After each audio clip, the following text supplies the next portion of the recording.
Hey YouTube, Jim here. Welcome to Top 10 Archive. What does climate change look like? Is it rising temperatures and sea levels? Is it harsher winters and snowing in places where it shouldn't? Or is it the vast fluctuation in extreme weather? What do our most educated scientists think? There will probably be more effects than we can imagine, but here are the top 10 things many people believe global warming will drastically change. Number 10. Politics. Unless you've been living under a rock, you'd know that global warming has been a talked-about issue for over 130 years now. An entire book can be written on how politics have slithered their way into the issue since then, but we're going to stay more current. Between carbon taxes, water conservation laws, and having to get your vehicle smog tested, these are all aimed towards helping protect the environment and ultimately us. If you Wikipedia the term fossil fuel phase-out, you'll find a very frequently updated list of strides and achievements countries around the world have made aimed at gradually reducing the use of fossil fuels to zero. As political incentives get put into place, we'll see a lot more solar and wind power, and perhaps new forms that we haven't yet discovered, that is believed would be much more sustainable than burning oil and coal. Number 9. The animals. We don't have to predict the future when we already see the effects climate change has had on animals. The few orangutans we have left are learning to hunt and fish with spears. As we're quickly demolishing the little habitat they have left, out of desperation to survive, they are learning to evolve and adapt much quicker than previous generations. Giraffes have seen their population decline by 40% in the last 30 years. Polar bears are vulnerable to hardship because of depleting sea ice, which they depend on to hunt and travel long distances with. But there are also studies that indicate the polar bear population has actually increased by 30% since 2005. So the jury is still out on that one. Moose, although currently of least concern for extinction, are rapidly headed in that direction because of loss of habitat and a tick outbreak because the warmer weather has allowed them to flourish. Now for the predictable future? In the next 80 years, it is believed that more than half of the species you see on Earth will be gone. What do you think? I wonder if that includes insects. Number 8. Airline turbulence worsens. We all hate airline turbulence when flying, right? Well, in the future, as strange as it might sound, it could get much worse. So much so that it could actually be life-threatening, at least to those who are already struggling to stay calm. If carbon dioxide levels double during climate change, researchers think turbulence could increase by 150% or worse.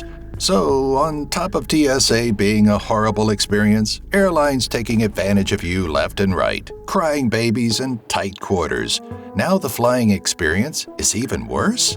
Did we need this? No, we didn't.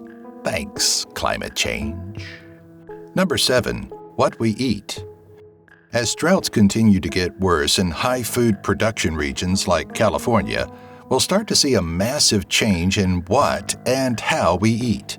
California alone produces 2/3 of the nation's fruits and nuts, 20% of the milk, and produces over 99% of the almonds, peaches, walnuts, plums, pistachios, pomegranates, and kiwi fruit.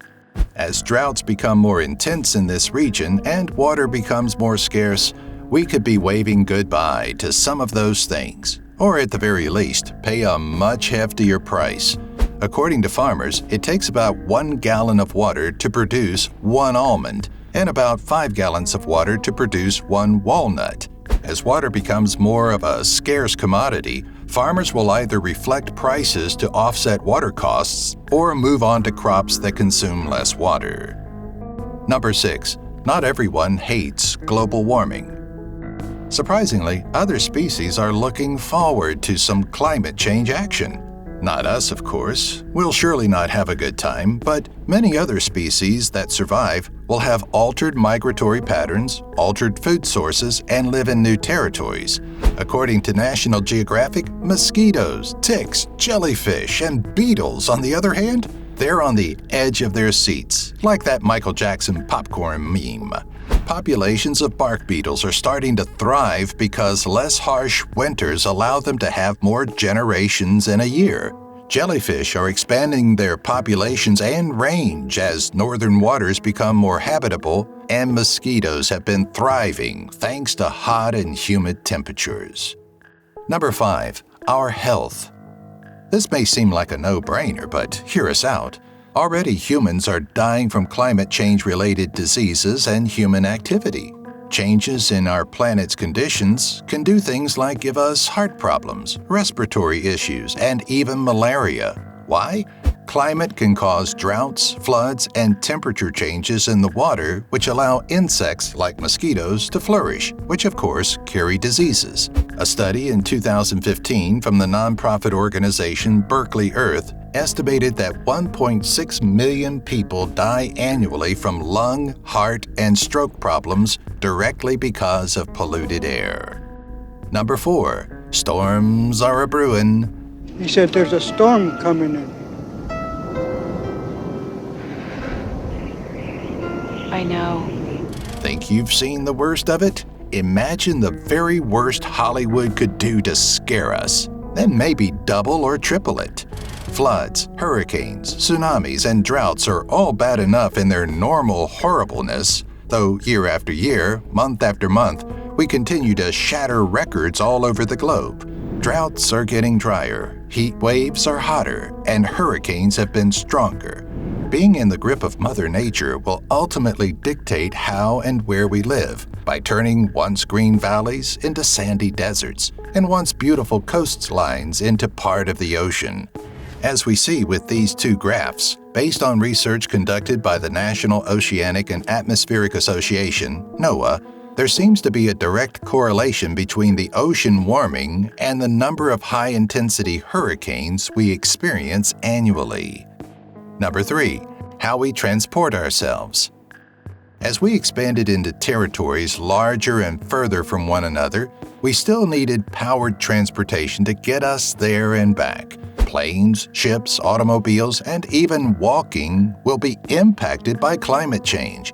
Because of the rising sea levels, using any of these ways of transportation will be severely impacted. According to a report by Reuters, some of the busiest airports in the United States might be underwater in the next 80 years. Cities such as New Orleans, Palm Springs in California, and Key West might all be places our great-grandchildren will be reading about in history class.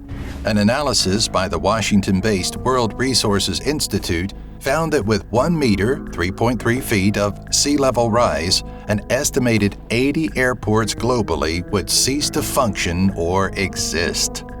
Number 2. Bye Glaciers. A large part of the world doesn't quite understand why losing glaciers is so bad. Turns out, oceans are saltwater. Saltwater isn't drinkable, and desalination is still a very difficult and costly process. Most of the fresh water that's out there is, you guessed it, in glaciers. Ready for some crazy numbers? 69% of our fresh water is stored in glaciers. About 30% is found underground, and less than 1% is found in lakes and rivers. So if you're thinking of moving by one of the Great Lakes so you don't run out of fresh water, think again. If glaciers just melt into salt water, then, well, it becomes salt water. This isn't even something to fear for the future either. Approximately 1.6 million Americans already don't have regular access to safe drinking water, and that's just the water being tested. By 2022, according to a study that came out of Michigan State University, it'll be up to almost 50 million. Number 1. Rising sea levels. So, what happens after those glaciers melt? Well, much like a bathtub, the water overflows. This time, not onto your bathroom floor, but onto the land that previously had no business touching water at all. The water from glaciers not only alters the ocean by rising sea levels, but also because it pushes down the heavier salt water, thereby changing what scientists call the THC, or thermo, heat, haline, salt, circulation, or the currents in the ocean. This has an immediate and unknown ripple effect that could alter the entire world's climate. It's projected that in 80 years, sea levels will rise more than 20 feet, leaving coastal regions like California, England, and the Netherlands in dire straits. Places like the Maldives, which has a population of over 500,000 people, is just 6 feet above sea level as of right now. In our lifetimes, the Maldives will most likely become part of the ocean. Elsewhere, millions of people would have to evacuate their homes to move inland, which could trigger an economic collapse.